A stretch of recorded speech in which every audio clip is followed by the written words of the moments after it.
Welcome back to Unhuman Journey, and today I have a very special guest, Anna Tymoshenko, the CEO of Ukrainian Students for Freedom. I started to discover the liberal ideas and political activism. The funny thing is that my major is medicine. Young people are overestimating what we can do within 1 year, but we're underestimating what we can do within 5 years. Fail fast and cheap while you still can, but it still doesn't hurt. And having in your heart the spirit of a doctor to help others and to help Ukraine become a truly free country. I'm gonna become not the doctor of the body, but the doctor of the heart and mind. This is about building a community of people who love freedom and who love Ukraine.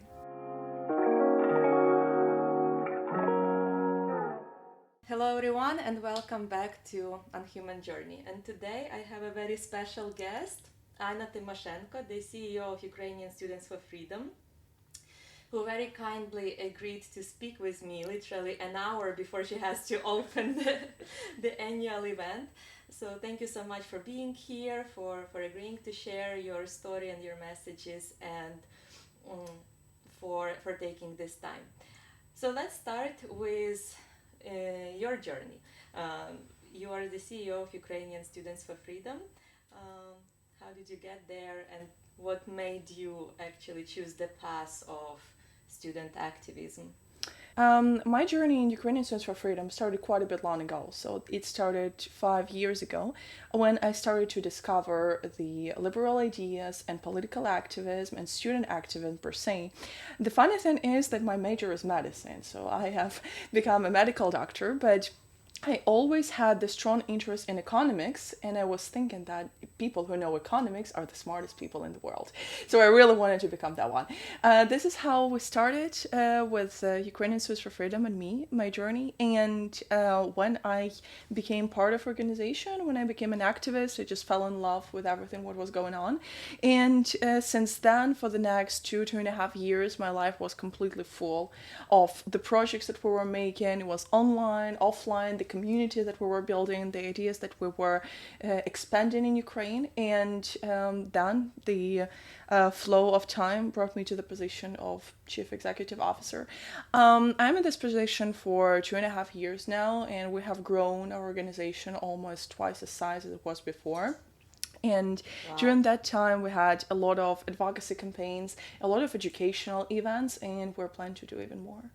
So, if I'm not wrong, 5 years ago you were still a student at school, and you were just starting your journey of professional life and choosing to study medicine. And that's quite an early age to get involved with philosophical ideas, to get interested in economics. A lot of people discover that much later, maybe when they're already few years into their university studies. How did this moment happen for you, that you got into the ideas of classical liberalism so early? I started actually slightly earlier, even in high school. So when I was 15, 16, we moved with my parents to Kiev when I was 14. I'm original from Sumy. This is such a small town, very close to the border of Russia, unfortunately. No way. I was born in Sumy region too. No way! Oh my god, I thought you were like from Kiev region. I lived my whole life there, but my grandparents are from Sumy region, and I was born there, and then my mom took me.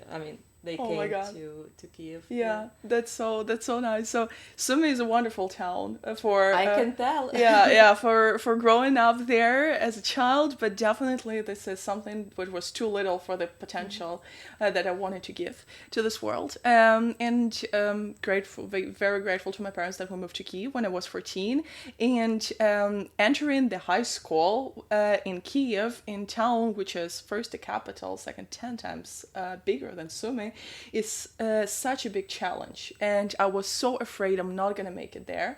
And then when I entered it, I saw that there were so many opportunities, because in my school and in other schools there were a lot of like leadership courses, you know, and simulation games and debates, and so you can try everything what you want, because in smaller towns there are right now there are opportunities like that, but back in the day there was nothing like that. So I started with modeling United Nations, and I actually wanted to work in UN. I'm slightly ashamed of this idea, but that was long ago. I was young. Many of us started from the model of UN. Yeah. I have that little scene as well.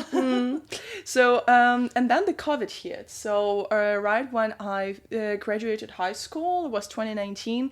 COVID hits, Model UN as a movement dies, and suddenly Ukrainian Students for Freedom are in the flow of this whole thing. And my friend was already part of Ukrainian Students for Freedom, and she invited me to a couple of events. So I went there, and I was like, oh my god, this is so good. This is such an applied knowledge, because when you're doing modeling United Nations, you're talking about some big ideas, but you do not really understand how to apply them to your day-to-day life. And when you're talking about classical liberal ideas, when you're talking about individualism, capitalism, you understand that these ideas can be applied on your day-to-day living. This is not something so big that we just cannot understand what it is. So I was 18, and with the start of COVID, Ukrainian Students for Freedom was only growing the influence, because they started, back in the day was they, now it's us, of course, started to do online educational programs when a lot of other things were just dead, and they were not given any influence in the world. And this is what brought me there, and 5 years in, I stayed. Yes. Also, it's very not typical in, let's say, like broader sense of the world and what women are trying to do and pursue in their lives. It's not so typical for women to get involved in activism, and especially if we're talking about more ideas-based movement. There's not so many women who are leading the organizations, and especially if we're talking in Europe, in Ukraine. So how did the part of being first exposed to Students for Freedom during COVID times led you to actually take up the position as CEO? I was building my path with an organization, but to become a CEO was never my plan. So when our first CEO and co-founder, Daniel Lupkin, said from the stage that he is going to resign and he's going to give this position to someone else, that was in late 2021, I was like, oh my god, who could that be? Because no one can replace him. And but then the full-scale invasion started, so it was slightly postponed for a year. And then I already felt like I have the capacity to get into the thing, to get into this position. Frankly, when I was getting there, I had no idea. Like, I was thinking that it would be so much different, so much easier, it would take in so much less time, and that would require so much less of my resource. But I also didn't understand how much I'm gonna gain as a person from this position, and how much I can give for Ukrainian Students for Freedom and so for Ukraine. Speaking about being a very young woman in this activism part and advocacy part and leading organizations, I had a lot of people around me who were telling me that you gotta choose something. You gotta choose. It's either way politics or either way medicine. You cannot succeed both in family building and career. There were so many people like that. Very grateful to my parents again, who was saying just do not pay attention to what people are saying, do what you want to do. But my parents also were always saying that I gotta have some rest, I gotta relax, like I should not be doing activism, like a protest right after med school within one day, everything. But I always wanted more. I always wanted to get something bigger and to create something better. And this idea is still within me. It still drives me a lot. And I don't want to give up on this idea, because I think this is what makes our journey actually super interesting and very exciting. Yes, you have to keep pursuing what you feel inside of you, right? And for me personally as well, in the beginning, first of all, none of our university classmates could understand what me and my friend were doing back in the day. They're like, "Oh, you're again going to some events, some conferences, traveling again." And then they started coming to the events, and then they started helping out, and then they started sharing the same ideas in the the classroom. So I think that if we are talking about the movement, right, it starts with a person. It starts with somebody who, despite any adversity, any opinions, is pushing what the person believes in. And it seems to me that for you, not only if we're talking about activism of ideas, but also for you as the person who is pursuing her career, wants to build a path for herself, you're also creating a movement around you of those who will eventually support you and maybe try to replicate the same things in their lives.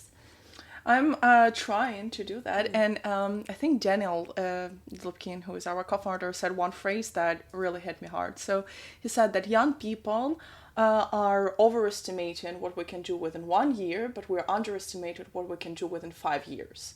And this is about getting yourself going even when something is failing. And a lot of things are going to be failing.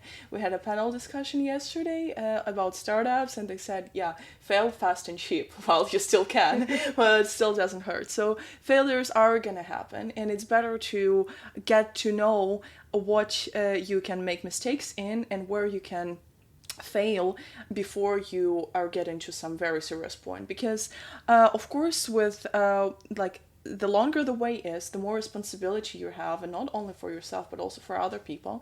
And when you are young and inexperienced, you can do much more things just the way you think they work, and then you're gonna gain the experience. Because so many things that we're doing, you're doing, me, our colleagues in the liberty movement, they are not written in the books on how to do them. Like, we only get to know them when we're doing that, or our friends are doing that, and when we observe how people are making something happen. This is why it is so hard not to make a mistake here, but I believe that since we are choosing the long path, we can make those mistakes, and we should not be letting the fear inside of us of making a mistake stop us on the way to our North Star. Yes, that's so true. I was recently attending some trainings, and the lady who's been doing it, she's just saying, we all have that voice in our head. Like, don't listen to it. Like, nobody's gonna know. Like, nobody heard it, so you can just pretend as if it was not there. So indeed, we have to fail quickly. But I also want to talk about success, and especially about Ukrainian Students for Freedom, because you have more than 800 members who went through the programs, more than 14,000 people who attended your events. It's a lot of people. Maybe it's not that many in the bigger scale of Ukraine, of Europe, of the world, but if we are talking about leaders, right, people who, that's how we call people who are going through these programs, because you're training future leaders in whatever field they are. That's a lot of people. Do you have some specific success stories of those who went through the leadership programs? I mean, you are one of those. But, could you tell me more about that? Yeah, I'm myself one of those, and I chose to stay within Ukrainian Students for Freedom, and to it's not about building career, it's about understanding that what I want to achieve is there is no better opportunity than Ukrainian Students for Freedom for me to bring more classical liberal ideas into Ukrainian politics and economics, and also to bring it to Ukrainian young people. I very deeply believe that in Ukraine, betting on young people would work 100%, because we don't have a lot of bureaucratical institutions that we have in EU, for example. And since we are such a young country, we got out of chains of Soviet Union 30 years ago. We are in the process of building something. So this is why we have to educate young people. Older people are not gonna already be building a lot of things. Some of them will, and we're very grateful to them, but a lot of them will just follow the stream. And young people can make those changes. Within Ukrainian Students for Freedom, we are indeed having over 800 members, and next month we're going to be having more than 1,000 because we're going to be having leadership program. This is a high competitive program of entering Ukrainian Students for Freedom, and when we are completing this program, they are gathering a personal mentor for 1 year who is already part of USF and who is going to lead them through USF, give them some advices, help them make their own projects. And what I love about USF is that we are basically the platform for giving you the opportunities that you want to create. And we are not chaining you only to USF. We are very, very happy when we get to know that our members have founded their startup, or they started their think tank, or they started their organization, or they started working in some state institutions to get more liberal ideas there. We have very different students because, for example, I'm from medicine as a major. We have people from arts and culture as major, and we also have economists, software engineers, politicians, lawyers, of course, lawyers. But we have such a widespread of USF, and yeah, a lot of our people have created their startups, have created their organizations, founded think tanks, or started working in the think tanks already existing. And I'm happy that we can provide this opportunity for them because, as I said, leadership program is high competitive program, and we have 5-6 people each year for one spot. So we are already choosing the best out of people who want to make the changes in Ukraine, and we are willing to give even more opportunities for young people. That's amazing. When back in the day when we were starting it, couldn't even imagine that it would grow so much. So what are the opportunities, what are the support tools that you provide students with to go further in life and to create that change? I'm loving Ukrainian Students for Freedom for a lot of reasons, but one of them is that with an organization we have so many branches where you can create yourself. That's unreal. So you can be more in educational part, for example. You can make events, or you can provide like online, offline. You also can write articles, you can publish op-eds, you can translate the articles of some intellectuals from abroad. On the other hand, you can be more in the public activism, and you can create the protests, for example, gather people for them, gathering the signatures for petitions and for advocacy. On the other hand, you also can be in communications branch, and you can lead media campaigns, which we're running constantly within USF, also about changes in Ukraine that we want to create. And there are so many others. So for example, what we are doing as a core team, as a board team of Ukrainian Students for Freedom, we are, of course, accepting the ideas of people who want to create their projects, be it online, offline. It could be something that is running, circling, or it could be something one time. And then we are giving them advices. Sometimes we're finding them the mentor of the project. Sometimes we're mentoring ourselves.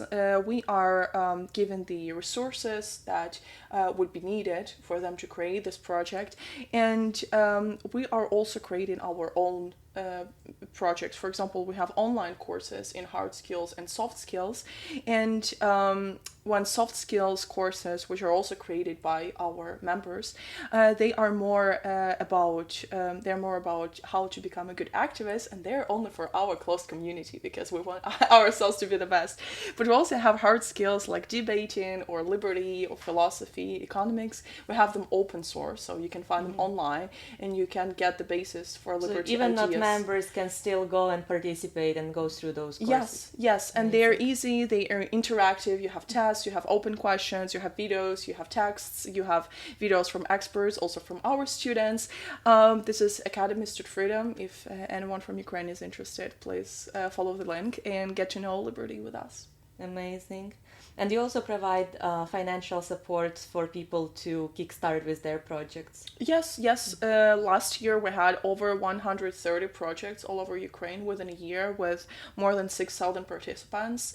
And the year before we had also more than 110 projects within a year with around 4,000 participants.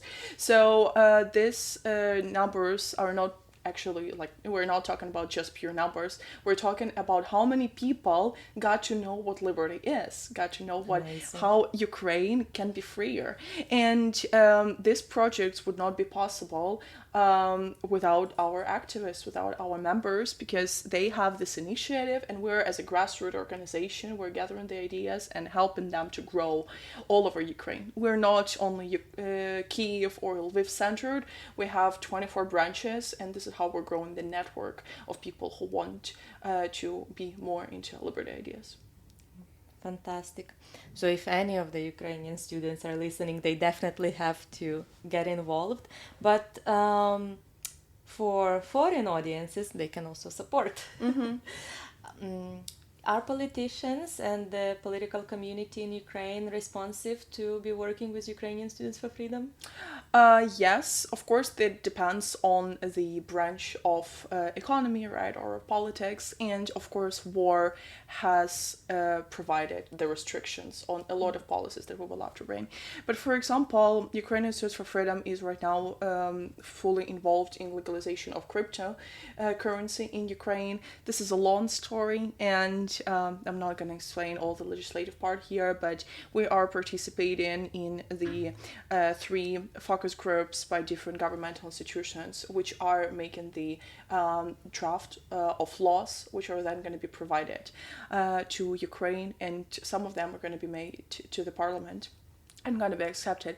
What is our job is to gather the opinion not only of young people, but also of people from business, from entrepreneurship, and to provide the best ideas for this draft of laws. Because of course we want Ukraine which is pro-market and pro-freedom, and not to be just an activist who is not going to achieve anything. Ukrainian Students for Freedom were heavily involved in the legislation of medical cannabis and of opening the market of land, which is such a huge reform that was provided. And now we are also working on educational freedom, so giving more freedom to universities to do what they want to do and not to be dependent on ministry as a central organ, and also to have more privatization and more market system within the sponsorship of the universities. I think especially the educational projects are some of the most crucial things, because especially given that COVID disrupted the education of Ukraine, then the war disrupted the educational process, and considering that in the world there is so many possibilities how to learn, how to make learning process more engaging for people to be able to express your opinions. I think it's the most crucial thing. It's something that when I was studying, I was lacking a lot, because when you're following that established system that's been slightly dysfunctional for the past 30 years, let's say, you do long for change. I think that in Ukraine, as a very digital country, also not that bureaucratic country, we have this lean towards informal education, and it is so good. I see people which are learning something new, not only within classical liberal ideas, but also within designs, IT, marketing, all over the place.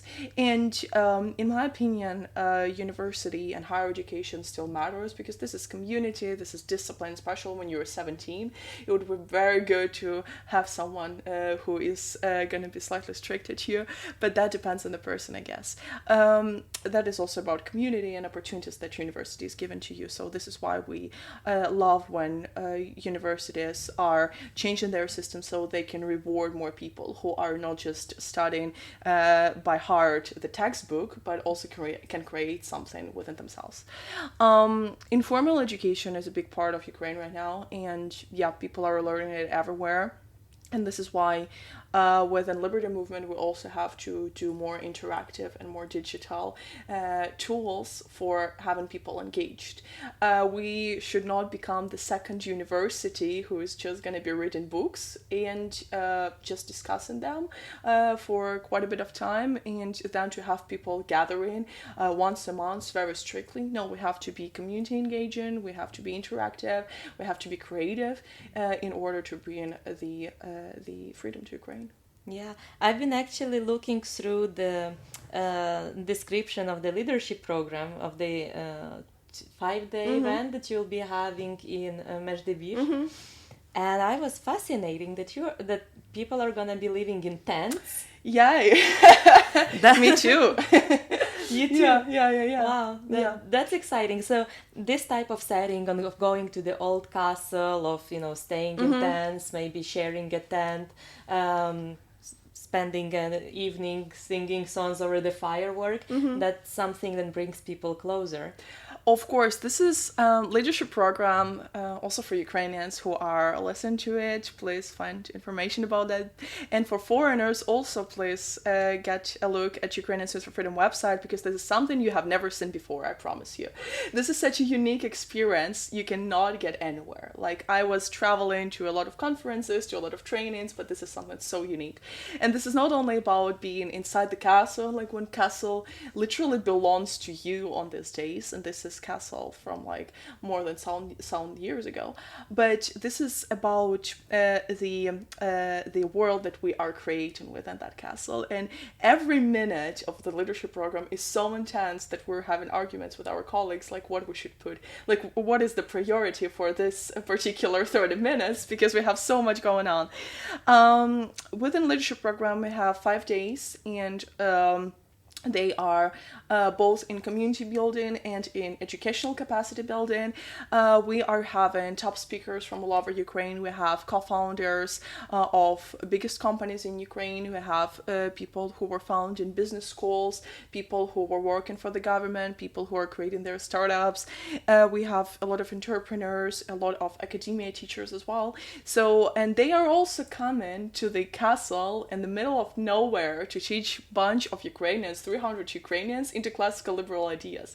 And I find it fascinating. When we, for example, talk about our previous attendees, we have Volodymyr Poperishny, who is co-founder of Nova Post. This is postal service in Ukraine and abroad. They're almost everywhere in Europe right now. They are company number 1 by Forbes, ranked in 2022. And he is coming to our conference in the middle of nowhere, and he's sitting in the sun and giving his talk, and all of our audience is sitting there also in the sun and listening to him, like having so many notes, because this is such a unique experience. You're not gonna get it anywhere else. Yes, and also you can firsthand learn from probably the people who by doing are changing Ukraine, because by living abroad for a while, I tend to observe, of course.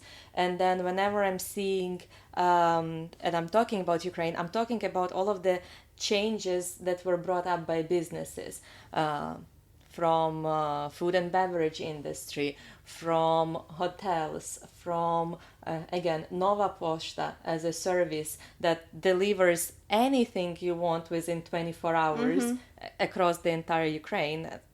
I'm telling you, from Italy to Kiev, and vice versa, the parcel arrives in 3 to 4 days. It's faster than DHL. This is fascinating, and sometimes it seems to me that yes, you can change the country by opening businesses, by being amazing teachers, by bringing together people. But it's not that typical to be, talking about ideas, talking about philosophy. I think a lot of people are more ignorant to that. But you managed to engage so many young people about the ideas first, and then empowering them to do it. Do you find it challenging?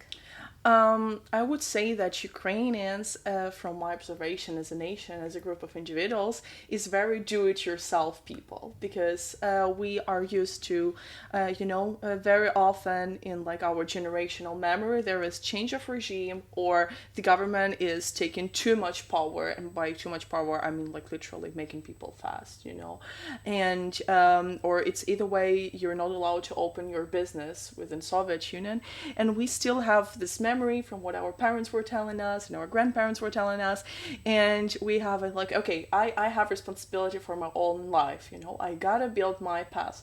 I think this is mentality of a lot of Ukrainians, do it yourself, and Ukrainians have a huge spirit of entrepreneurship in their day-to-day living.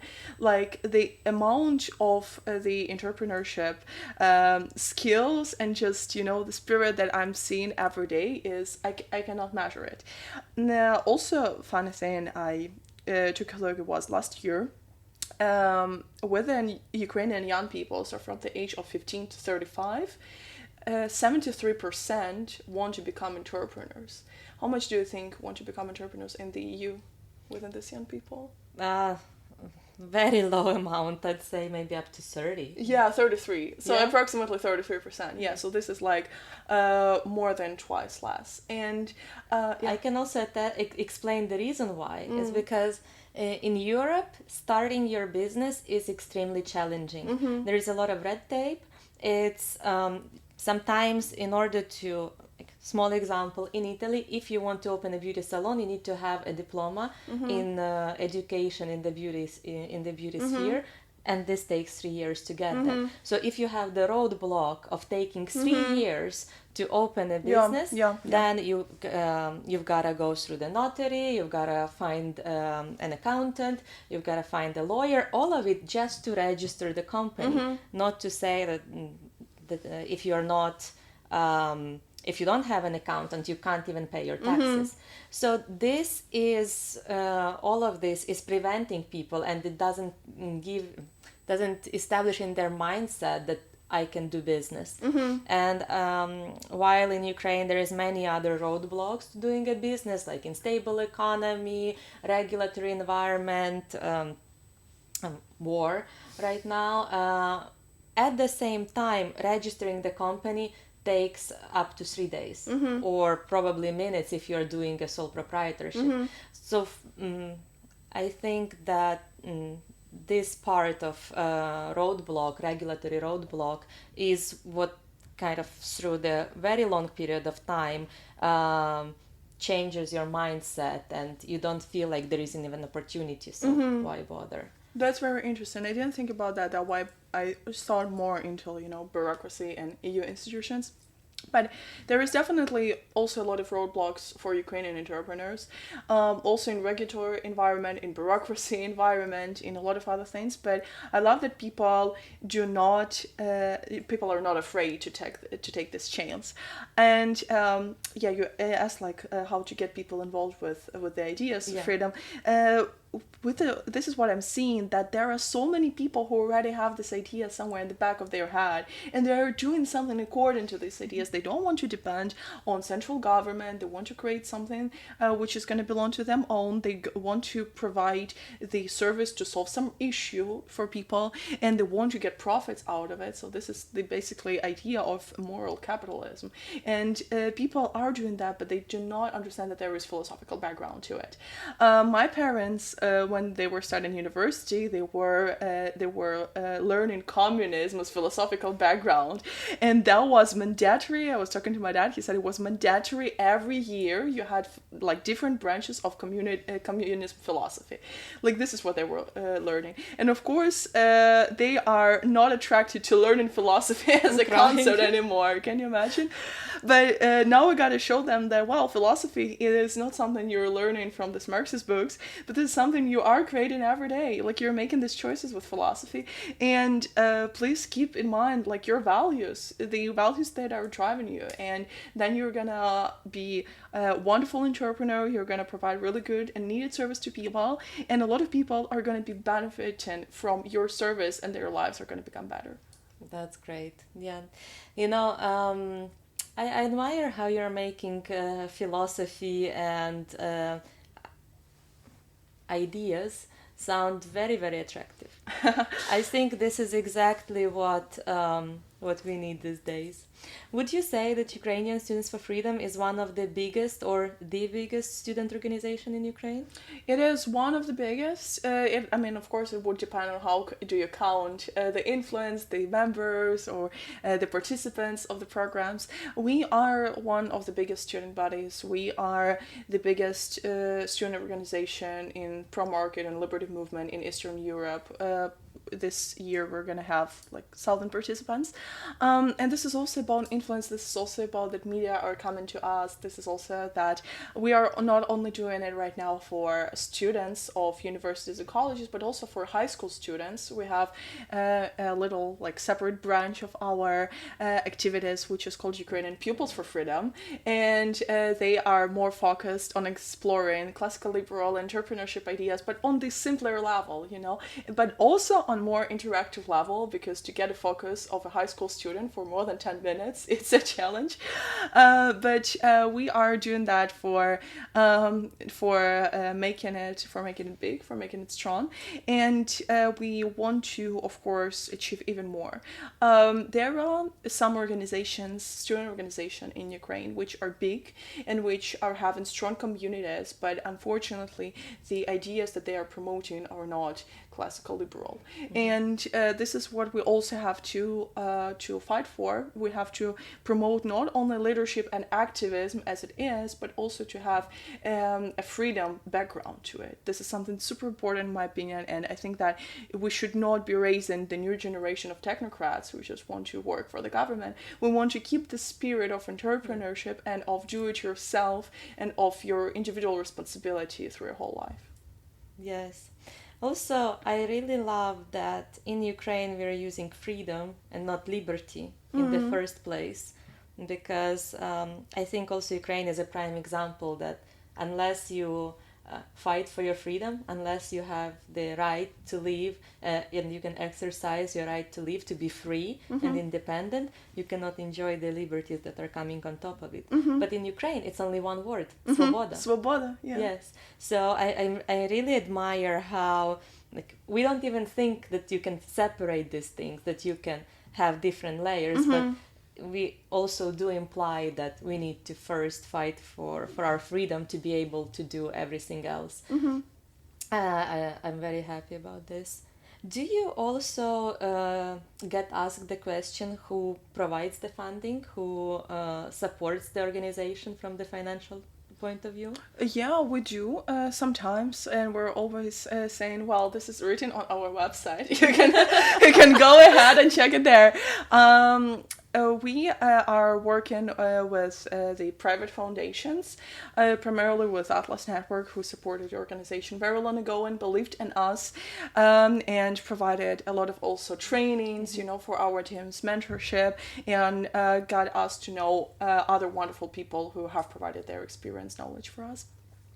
We are working with the private money, let's put it that way. So we're not working with taxpayers' money, since we believe that, the taxes should be reduced and the governmental spending should be less. Then we're also not taking it for our own activities, because that would be a little bit of a conflict, in our opinion. We're working with private foundations, we're working with private individuals who are willing to support our ideas. That is sometimes small donations, sometimes larger donations, sometimes it's regular, sometimes it's not, but we're super grateful for everyone who is supporting our ideas. This is always a match in the values. This is always about doing something together and feeling that we belong to each other than, we're just apply for the grant and then we receive money and then we make like a proper report on the website, blah, blah, blah, blah, blah. So we, do not call people who are supporting us sponsors. They are donors or our investors because they are investing in liberty in Ukraine. They're investing in young generation. Very grateful to everyone who ever supported Ukrainian Students for Freedom. Also in non-financial way, also about talking about us in media, recommending us to our friends. We had a speaker last year, and I got to know him from like other training, and then invited him to our retreat. And then he was like, "So since which age do you accept members?" I was like, "Well, it's usually 17 when they graduate high school and they enter university." I was like, "Oh, okay. My daughter is 14, so she got to wait a little bit." So he loved USF and the interaction with our students so much that he was like, "Yeah, I would love my daughter to be a part of your organization." So this is about building a network. This is about building a community of people who love freedom and who love Ukraine. Amazing. And then what is next for you? I mean, you just graduated from your med school, and you're doing such an amazing work with Ukrainian Students for Freedom. Have you ever thought about your own 5-year to 10-year goal? Yeah, I have, and I was thinking a lot about that because there is obviously nothing much in this world that can replace Ukrainian Students for Freedom for me. Not only as a job, but also as the spirit. And I'm never gonna say goodbye to Ukrainian Students for Freedom as a spirit. I will at some point leave the position of CEO and will be helping from more like mentorship, support, member of the team to lead the new generation of leaders, the free generation of leaders, as we say in USF. For myself, I would love to keep developing liberty movement in Ukraine. I think there are enough doctors for now, and there are very little people who are really fighting for freedom in Ukraine, and since I'm one of them, I want to get as many talents as I can grow to help them develop and to develop more liberty in Ukraine. About medicine, I obviously had a lot of thoughts on giving that up, and just giving up on my degree in the middle of studying, or anything like that. But then I was like, well, this is such a useful knowledge for day-to-day living. I'm not gonna give up on that. Yes. I also loved it, and my group mates were very supporting, teachers were very supporting. So I'm not saying no to medicine in my whole life. I think there could be in the future an opportunity where I'm gonna be using my medical knowledge and my leadership skills. But for now, I'm focused on developing liberty movement here. And having in your heart the spirit of a doctor to help others and to help Ukraine become a truly free country.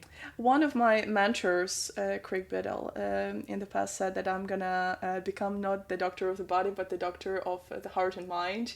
Yes. And I'm keeping this in my head when I'm doing something, because I would love people not to heal, but to prevent them from making their own choices and their philosophy in day-to-day life. Amazing. I know that you have to run to start the conference, so because I got the sign that it's about time. But thank you so much for sharing the story. I'm very excited to see what's coming next for Ukrainian Students for Freedom, and good luck with everything you're doing, because at the end of the day, that's also something that we need and be very hopeful for. Thank you very much for this invitation. Thank you very much for doing this project. I have reviewed obviously all of the other videos, but this is about showing people's stories and that people are capable of doing great things. I would love to tell the audience that please do not be afraid. Even this is such a cliche phrase, but always keep going. Even when things are fake, just make a little step and go forward, because this is everything that matters. Thank you very much, Yulia, for this. Thank you. Amazing.